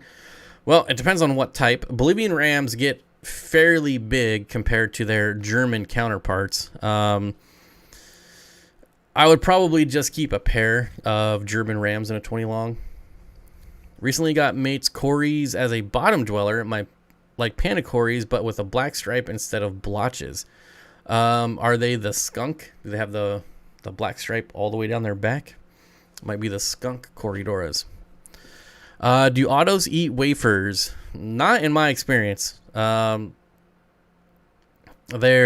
kind of picky eaters sometimes. They'll eat like rapashi. I'll say that I've had difficulties getting autos to eat wafers, and then the next person will come along and say, "Oh, mine eat wafers all the time." So I think they're just one of those fish that can be really easy or really hard. A lot of people say that they're really hard to breed, and I've had them breed in my tanks before, just in community tanks. So I don't know. They're just one of those finicky fish that can either be really easy or really hard to keep. K Stu says Dean's black rams are so awesome. They look pretty good, and they look way better in person. Way better.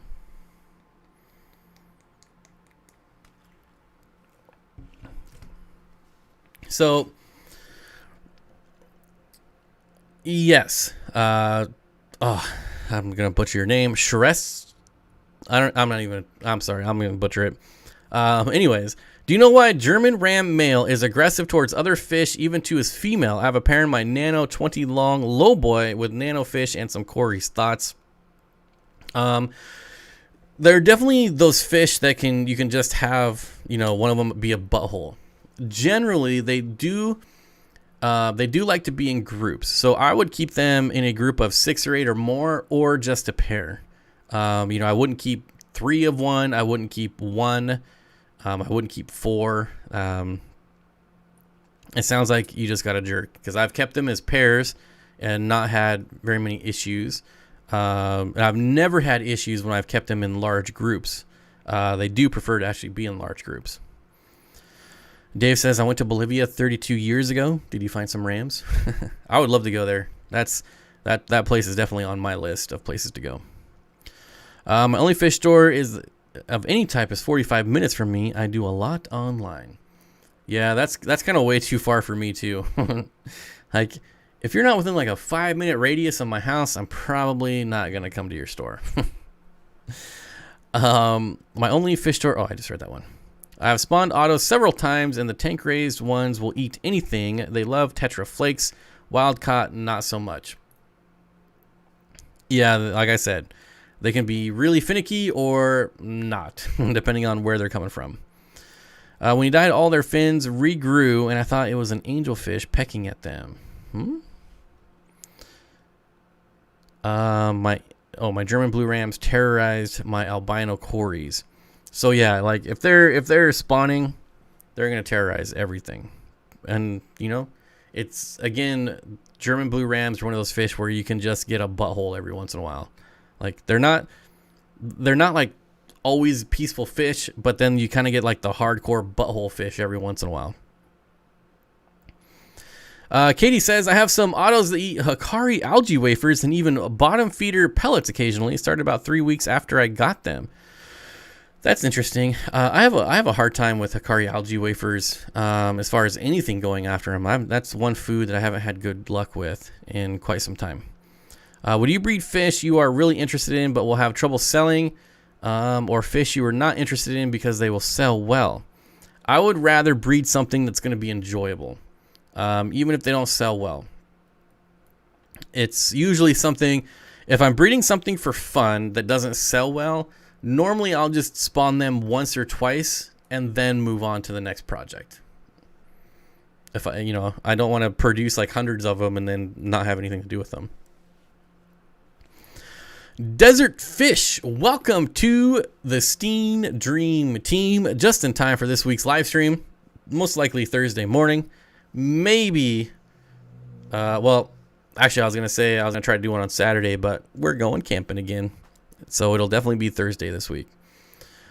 Hardcore Butthole Fish sounds like an indie band. It does kind of, doesn't it? Oh, more jokes. Butthole fish, another type of bottom dweller, I assume. Any experience with goldeneye cichlid, Nanocara anomala? Thinking of getting some for a 75-gallon South American setup. Yes, I've had them twice in my fish keeping career. Once they did good in a community tank, and once they did not. So it's a gamble, but they're really cool. Depending on the price, I would say they're probably worth the gamble. I've got a 40-gallon with a dozen Cories and 25 Ember Tetras. I'd be sad if I added a ram and it didn't work. Any other peaceful centerpiece fish for that community that you'd recommend? What would I do? 40-gallon, dozen Cories, 25. I mean, I would do a Pistos. I wouldn't just do one though. I don't know if you're just looking for one fish. A lot of people, when they say centerpiece, fish, they're talking about one fish. I would do like a pair of Pistos because the males look great.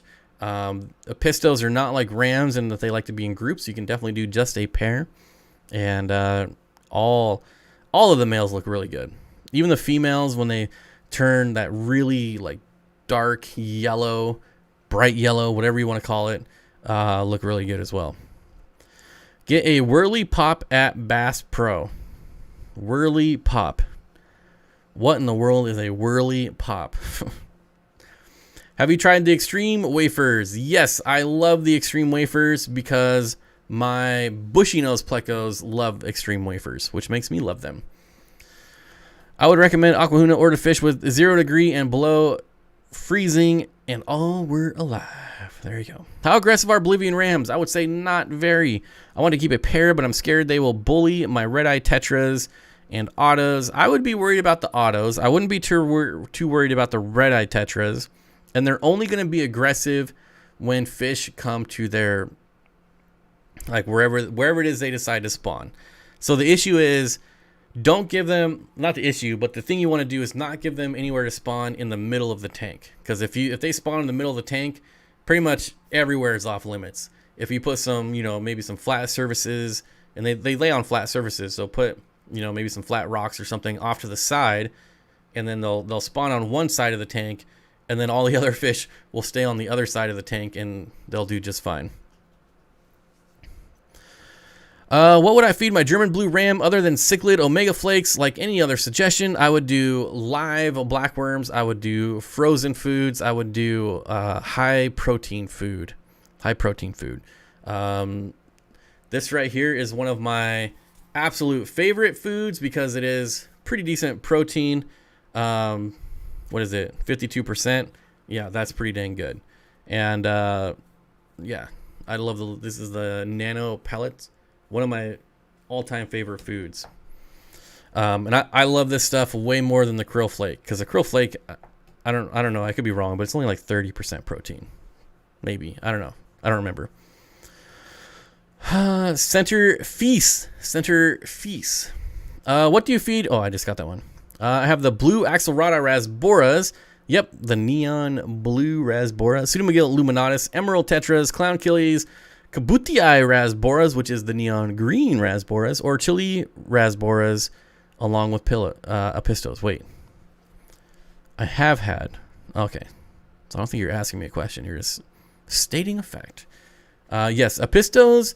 What do I have my Apistos in? I have my Apistos with all kinds of nanofish, a ton of nanofish. They're in a 125 with like 15 different species of nanofish.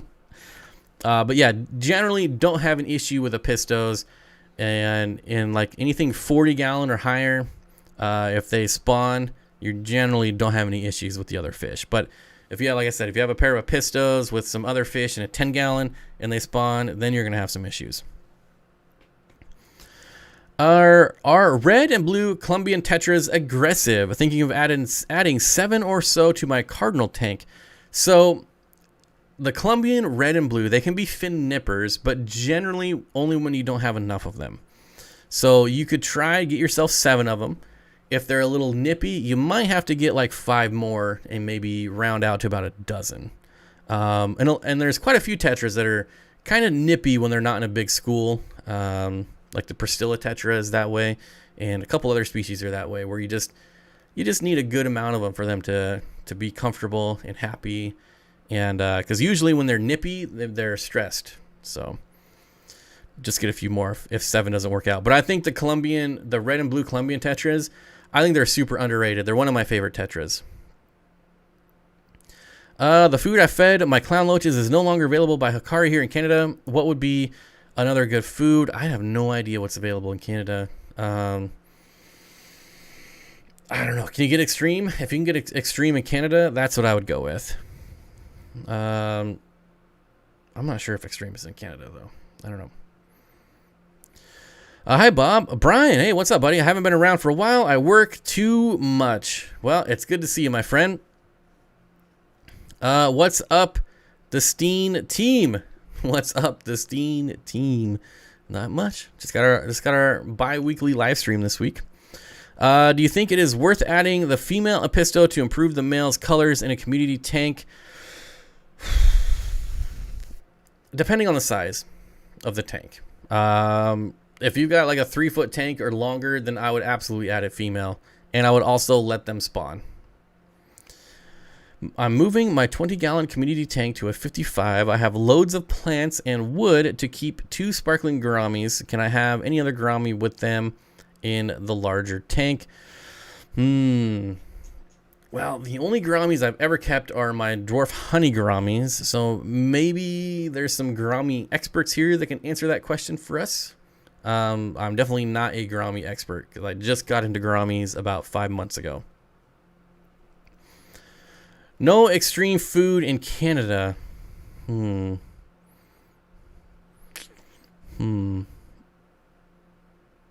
Really? That's like, I thought, hey, don't do that. I thought extreme was like worldwide. Steph says, hi, Steenfott Aquatics. Can you help me find Jimmy's Instagram? I want to see some fishy photography. I can help you find his Instagram. However, he does not post fishy pictures. He posts pictures of his truck, pictures of photography from whatever adventure he's doing, whether it's just going to Seattle or when we go camping. I don't think there's any fish pictures on his Instagram. Viper says, why do people not like the bronze Cory? Are they just too common, or does it have something to do with their personality? I have 6 of them. I think it's just they're kind of bland, if I had to pick, because all Corys have pretty good personalities. And the bronze is, I don't know, maybe they're just bland. That's the only thing I can think of. Jimmy says, any problems with a pair of Epistos and a pair of Bolivian Rams in the 75-gallon with 30 rummy nose? My tank is ready to take on more. I don't know for sure, but in a 75-gallon, I would definitely try it. I feel like that's more than enough room for each of them to establish a territory. Instagram, Jimmy Gimbal. Oh, there it is. I thought it was Betty White. But who knows? He changes his name like every 2 months. Oh, it is Jimmy Gimbal now. There you go. And not a single fish picture. You can get extreme foods in Canada via Amazon or off a few online stores out west. Have to order online, though. Yeah, I was going to say, like, I'm pretty sure extreme is almost everywhere. But maybe soon. Maybe soon. I like to make the fish keeping hobby as difficult as possible in Canada. It's like a hard mode in a game. Man, do you guys, there's a lot of stuff. There's a lot of stuff. Oh, here we go. We got an answer from Otto Jones saying pearl gouramis go well with my dwarf gouramis. So I think that means, oh, here's another one. You could keep other small gourami with sparkling gourami, but be careful of the other fish because sparkling gourami act like wolves in a pack. So there you go. Small gouramis seem to be okay with sparkling gouramis. Alex says, will West African dwarf cichlids prey on guppy fry? Yes. Yes. Whether you're talking about well, there's a few different species. Crebensis being one of them will absolutely prey on fry for sure. Will they eat enough to make it so your population doesn't explode? That I don't know. What's a decent price for an L264? Oh man, that fish has gotten really expensive over the last year or two. Like really, really expensive. I've seen them on a wholesale list, and they're expensive wholesale. So, I mean, if you could find one for like $50, $60, that's a pretty dang good deal. But I think the L264 is only going to get more expensive. Jimmy, your latest shots on the co-op stories were out of this world. I was stunned how good they were. Jimmy. Aquarium co-op is about 50-minute drive for me. Totally worth it though. Me too. About an hour from me too. My bottom dwellers like big, massive delete pellets from Hikari. Delete pellets? What's a good schooling fish to go with my cherry shrimp and a 40 breeder? Dwarf neon rainbow fish. Dwarf neon rainbow fish.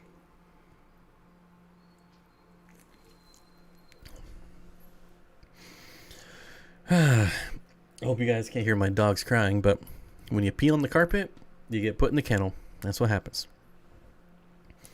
Gotta change my screen name. Bob, are you keeping your sultans? They are already gone. They have been actually gone for a while. Most of my fancy plecos are gone. I got rid of the sultans are gone. The L200 hyphen green phantoms are gone.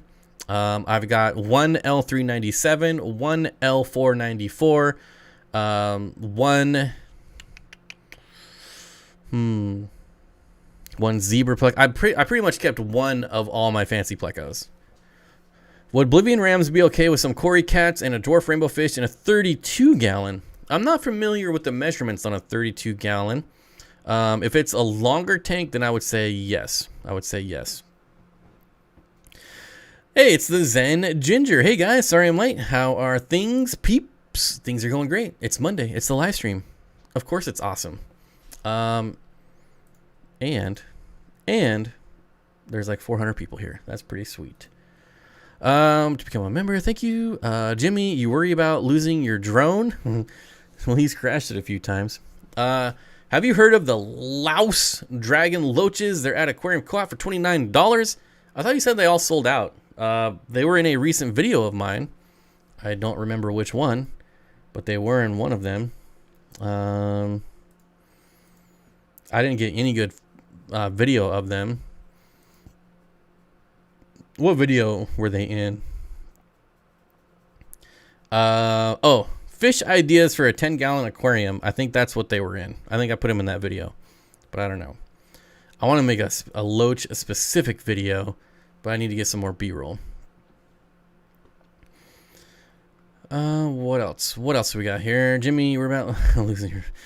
So, yeah. So, Jimmy has a really, really nice drone, and then he bought a second cheaper drone, so he wouldn't lose the big drone, but he still only uses the big expensive drone. I don't get it. I don't get it, Jimmy. I don't get it. Not that I'm complaining. Finally watching Parks and Recreation. Such a good show. Still haven't checked out Cobra Kai. That's next. Cobra Kai is awesome. I've never made it past season 6 of Parks and Rec. Ever. I've watched it maybe 4 or 5 times, and that's where it loses me. That's where it loses me. Bob, Hikari or Extreme, what are your thoughts? I use Hikari for all my fish and don't want to switch fish over to a new food if there is no real benefit. I view Hikari as like the McDonald's of the fish world. I don't think it's that great, but I think it's good enough. I think Extreme is significantly better than Hikari. I'm disappointed in Hikari. I feel like with the amount of resources Hikari has, they could probably do a bit better a bit better job at their ingredients, but I don't know. In my experience, I feel the same way about like Tetra Food, all these big companies. They just, I don't know. The ingredients aren't great, but they're good enough. Do coolie loaches bury under the substrate? They do burrow. Absolutely, Laura. They do burrow. Love my bronze cories best on a dark substrate, but I would like something more colorful. Really want one of the dwarf species. You cannot go wrong with Habroses. They are super awesome. There's the Hastatus, which I generally don't recommend because they can be a bit more fussy when it comes to water parameters, whereas Habroses are pretty dang durable little pygmy fish. K-Stu says Aquarius, and I feel the same way. Definitely, like I said, I view it as like the McDonald's of fish food. Wardley's is McDonald's. I feel like Wardley's is like Taco Bell. Like, I can eat McDonald's and still feel somewhat okay if I do. Whereas if I eat Taco Bell, I'm gonna be on the toilet for the rest of the night. Every time. Doesn't matter. I wish Extreme made large algae disc. They just have the small ones, I think. See, I prefer the small ones because I don't... When I use... So I have like the Sarah large O-nip tabs, like the really big ones. And when I put those in a tank, then all the fish just fight over it. They fight each other. Whereas if I put in like maybe like a dozen of the small wafers, they each can get their own wafer. They're not fighting with each other, and I prefer it that way. Luby's Planet, Luby says, I love my 7 Habroses I just got. Yep, you're not gonna go wrong with Habroses, especially because they're inexpensive. They're super fun to watch. Hey, go lay down. Go lay down. Go lay down. So yeah, Habroses, awesome. I guess I'm gonna switch it up. Glad I didn't just go crazy at stockpiling fish food.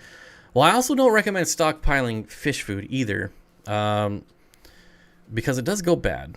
It does go bad. So I used to do that. When like the Tetra Food went on sale on Amazon, I would buy like 20 of them. And by the time I got to like the 20th can, like you could just tell that, you knew they were stale from the start.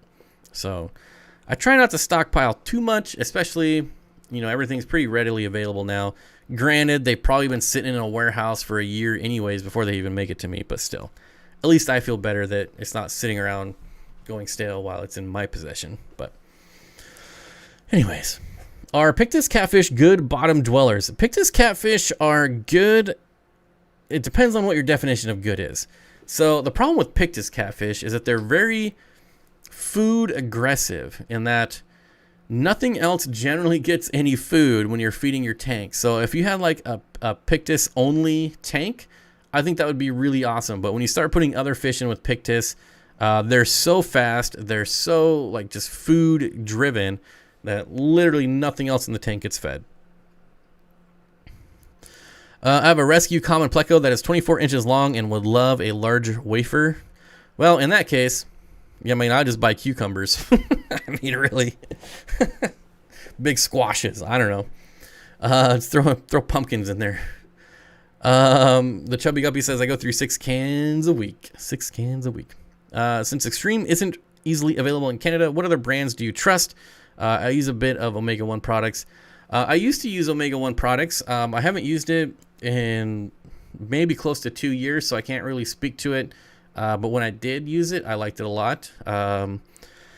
If it's still the same, I think salmon is the #1 ingredient. Like, not even salmon meal, like real salmon, which is one of the reasons I liked it. So if that's still the case, then yeah, I still like Omega 1 as well. My full-known bushy nose boy is food aggressive too. Good thing it takes him a while to get there.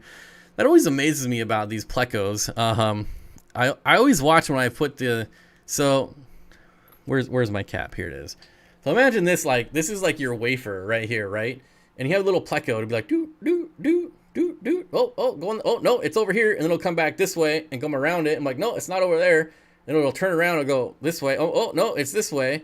And it'll come out, oh, no, it's not over there. It'll, like, dance all around the wafer for, like, 10 minutes before it finally gets to the wafer. Maybe I just have stupid bushy nose plecos, but I feel like all my bushy nose plecos do that. Like they'll just run circles around the wafer until they finally find the wafer, and like they're like it's like right in front of their eyes. Like use your eyes, not your nose. Like I don't know. I just feel that they're kind of stupid. Even in deep freezer, I know. So vitamins are lost. Some vitamins are lost freezing. Yeah. So like, you know, if you juice or things like that and you have extra and you put it in the freezer, you do lose vitamins. So you just can't go for a wafer. It's art, says Mark. I don't know, man. You put some brisket in front of me and I'm just like, boom, I'm not going over there. I'm not going over there. I'm going right there. I don't know. Sometimes I don't even know how these animals have been around for hundreds of millions of years. Like, it just blows my mind. I use about 1 2.61 ounce of carnivore and 1 2.89 ounce of algae wafers each month. I try to buy 2 bags of each at the same time. We're just going to get bigger bags. Yeah. I would say just don't be like me and buy like 100 and then, you know, and a year later you still have like 50 cans of fish food and it's all bad. Oh, that used to be me. I used to, and then I used to buy like one of every single type of food. And so I had like this big giant shelf of food, but I would never go through it all fast enough. And I would open it all because I'm like, I'm going to feed something different every single time. And I would never go through it all fast enough before it would all go stale. So, yeah, I don't know. I don't know why I told that story, but I did. My bushy nose eat the same way. They end up backing onto the food most of the times. It's amazing. That's like, I don't know why they just don't use their eyeballs. Like, what don't they trust about their eyeballs that they would rather follow their sense of smell when they could just see that it's right in front of them? I don't know. My bushy nose act like they flew past the food on the freeway and backed over it before picking it up. Fun to watch. See? I guess I'm glad my bushy nose aren't the only ones that do it. Don't have to see to graze. I'm not sure what you're asking about. Food or fish in the same tank? You might add to your question. Cole, let's see if I can find this question.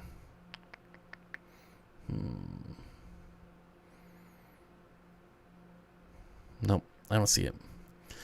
If you have too much, you can just freeze fish food flakes so they don't go stale. Yeah, but like we mentioned earlier, you do lose some of the nutrients when you freeze food. I'm here for the tangential bushy nose stories. Word of the day. I gotta Google that one. I don't have the vocabulary for that word apparently. Tangential. Tangential. You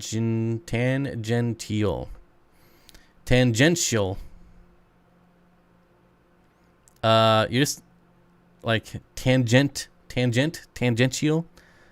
I cannot say that word for the life of me. I can say tangent though. Anyways, yeah, I think I only see shadows. They look up as defense. I might be able to buy that, but I still think they're stupid. My Yorkie loves Sakari food. If I drop some, she gobbles it up. All dogs love fish food. Man, I had that big like 5-gallon bucket of Sarah flakes that I left the lid off one time. That was a huge mistake. Huge mistake. I was cleaning up some of the...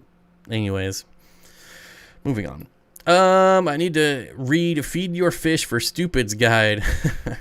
There's probably something like that out there. My big pleco doesn't mess with cucumber at all. Will swim right over it like nothing's there. To use brisket, there would have to be leftovers, and that ain't happening. Never leftovers. If you ground up beef heart for discus, you can throw in brisket. All right. I don't know why you'd want to water down your brisket with beet heart. Yep, I've been on extreme food here. I've seen extreme food here in Alberta, Canada. Like I feel like you can get it there. Like a couple people have mentioned it, but yeah, I don't know. Maybe it's just really hard to get there. I don't know. Anyways, my cat jumped on my 55 the other day looking for Soylent Green Rapashi. Then Ginger, Bob, speaking of your thumbnail, I'm trying to send a friend some free Corys. Any advice on shipping them before I go killing some fish? I have never had an issue shipping or receiving Corydoras. This whole, like, they're going to excrete poison and kill toxins and poisons. And, some people ship Corydoras with charcoal, and they think that helps. I don't know. Honestly, I've never had an issue with shipping Corydoras. I ship them just like regular. I mean, I don't ship them in the breather bags because they'll poke holes in them. But in like the regular 3mm, 4mm poly bags, and no problems whatsoever. I don't know. I just ship them like every other fish. Bristlenose plecos get all the love, but I really like my dwarf clown pleco. The dwarf clown pleco, or just the clown pleco, is probably one of the most hardiest plecos you will ever find. I would say they're even hardier than bushy nose plecos. They're almost bulletproof. Like, you can't shoot them with a bullet, so they're not bulletproof. But as far as the aquarium is concerned, I've had a clown plecos live through some pretty gnarly stuff, and they don't even seem to care. Like, they're pretty amazing fish, and I don't know why they don't have that much love or get that much love in the hobby, especially because they're really inexpensive. I would think they'd be way more popular, but I don't know. I think they look awesome. I think they're super durable, and they should be way more popular. So a frog found my pond, and I've been trying to find him for a month because I hear him. My neighbors asked me if I could put my frog in a more quiet place. How are you gonna complain about a frog? Like, it's outside. It's not a pet. Jeez. That's kind of funny though. In a large community, I would go for bristlenose plecos, small L plecos, or medium large Corydoras. If breeding angels, I would have no bottom dwelling fish. Oh, you're answering Cole's question. Well, there you go. My dogs have got my fish food and eaten it all. They also learned a new language. Yeah, I've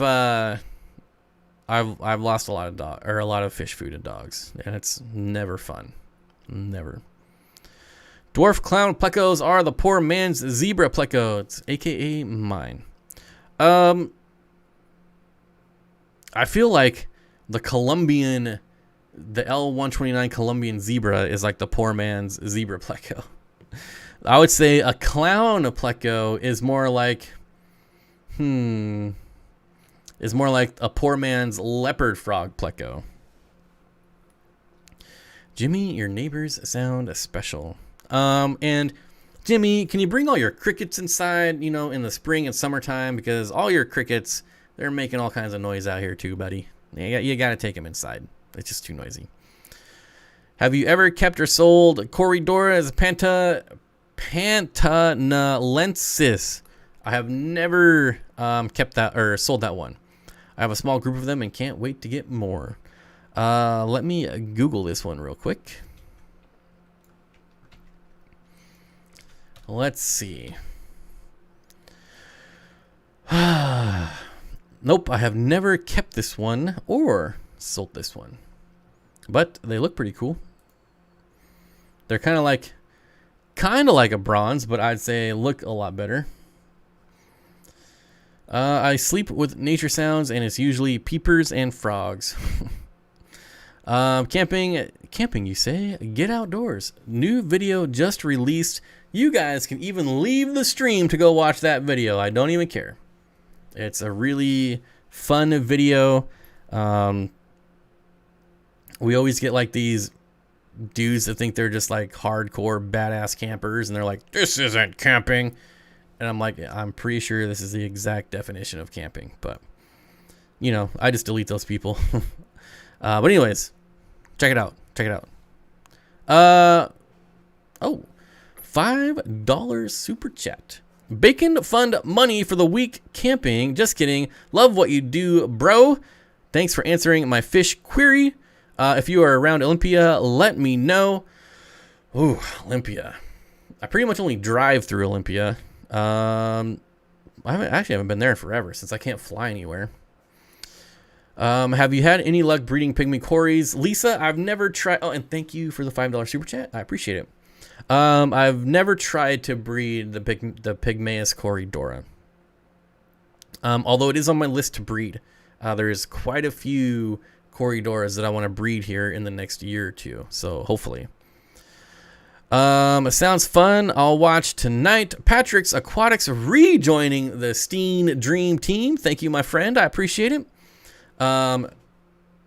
Members only live stream this Thursday. I recently set up, and for all the people that are not members, I just want to put out a disclaimer that we usually don't end up talking fish anyway, so you're not really missing anything. It's usually about 30 to 40 people just hanging around talking about whatever. So don't get mad that like you're missing exclusive members only content, because like I said, so far we've rarely talked about fish. Moving on. I recently set up a 90-gallon planted tank, and the plants came with ram's horn snails. I don't really want them. Any tips on how to get rid of them or slow them down from reproducing? So feeding less fish food will cause them to reproduce slowly. The other thing you could do is get yourself some dwarf chain loaches, and they will eat them. Or most any loach will eat them. Not really any of the pygmy species. So, dwarf or the rosy loach won't eat them. But yo-yo loaches, they'll eat them. So you could do that. You could put in, get yourself some cucumber, put it on a fork, throw it in there. All the snails will then climb on and, eat the cucumbers, and you can, slowly pull it out. But honestly, they're pretty beneficial to your aquarium. So I wouldn't be too concerned about them. I know a lot of people don't like snails. They get kind of a bad rap, but they're actually pretty dang beneficial for your aquarium. So I wouldn't get rid of all of them.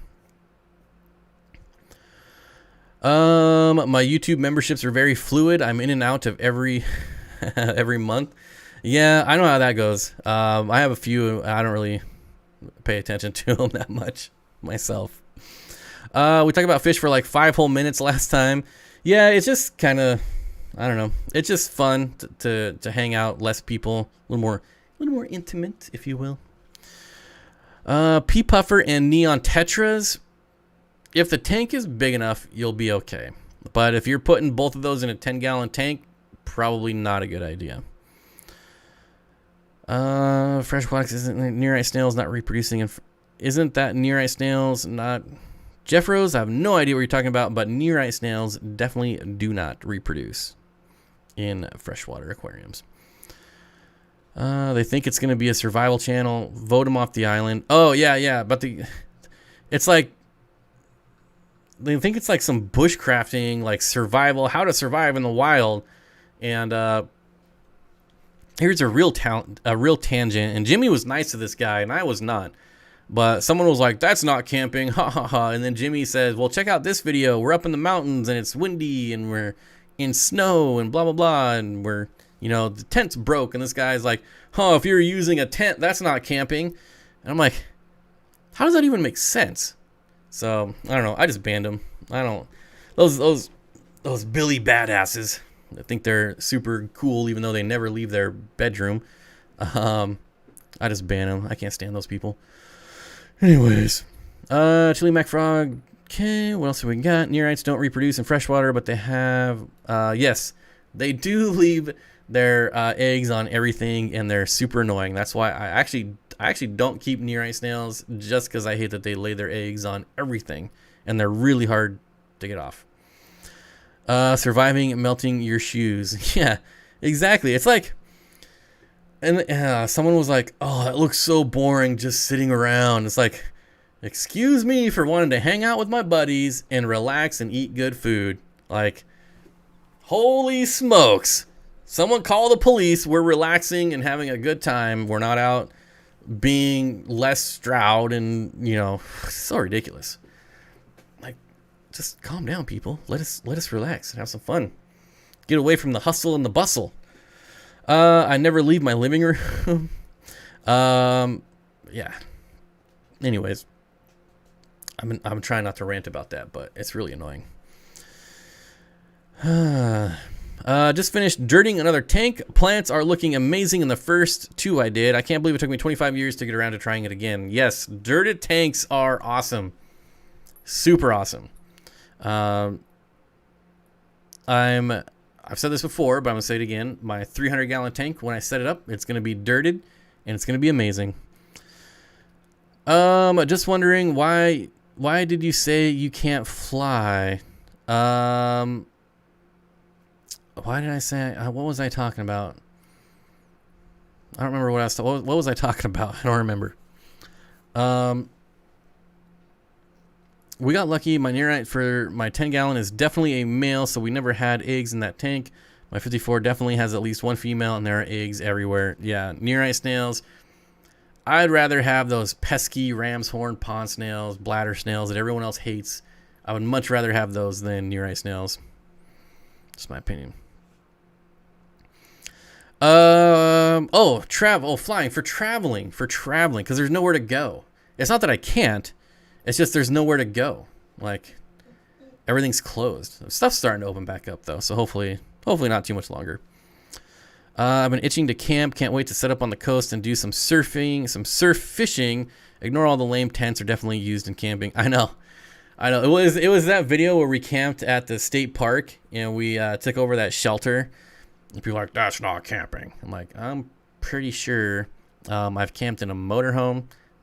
I've camped on the ground with no tent or sleeping bag. Like, it's all camping. You know, camping isn't just one way of, it's like fish keeping. There isn't just one way of doing things. There's multiple ways to keep fish. There's multiple ways to camp. Just remove the stick from your bunghole and you'll be much happier. That's my life advice. Believe it or not, doing nothing in camping is very hard work. I mean, and I do go explore, but it's just not exciting. So we don't show it. Like, when you go exploring and you don't find anything exciting, you're not going to show it on a video. Like, hey, look at these sticks over here. Oh, here's 1 billion trees. You know, I've walked 2 miles and found 1 billion trees. We have 1 billion trees back at our campsite, so I could just show those. Like, if you don't find anything exciting, you're not going to put it in the video. Anyways, not the biggest fan of snails, but tanks they're in are the cleanest ones I have. Love-hate relationship. I never understood why snails get such a bad rap. I'll never understand. I could understand, like, if you're overfeeding and not doing water changes and you just have like a bajillion snails, then I can understand that you might hate them, but you know, that's your own fault. But like in this tank behind me, if there's like a couple snails rolling around here, you know, I see some on, you know, there's one right here, there's one over here, like you hardly even notice them, and they're, you know, they eat the decaying plant matter, and they're just beneficial. I wish I had friends that liked camping. Well, I camped by myself for a long time, so you don't really, it's a lot more fun with people, but you don't need it. It's still peaceful and relaxing, and just a lot of fun. Homeless say they are camping in the middle of the city. Camping is everywhere. It's true. It's true. Anyways, it's been 2 hours. Man, that just flew by. Members, this Thursday, watch for the notification. I'm sorry if you don't get the notification. Nothing I can do about it. YouTube sucks. And otherwise, I will see everyone next week. We got to roll through the list of thank yous, which includes the moderators. Thank you, thank you, thank you. All the commenters, the lurkers, the subscribers, all of you. Super chatters. Who did we have today? T-Shot, Curtis, Fish Tank Barn, Malta Hijacker, Regina, Michael, Joe, Jeff Rose, Andrew, JFK, All Things Fish, who hopefully I'll be on his live stream tomorrow night. Priscilla, and S. I'm just going to say S. And also returning member Patrick, new member Desert Fish, new member Ron Foss. I appreciate everyone for coming and hanging out. I hope you had fun because, like I said, I've been looking forward to this all weekend, and I love live streaming, and it was a lot of fun for me. So, yeah. Yeet. Anyways.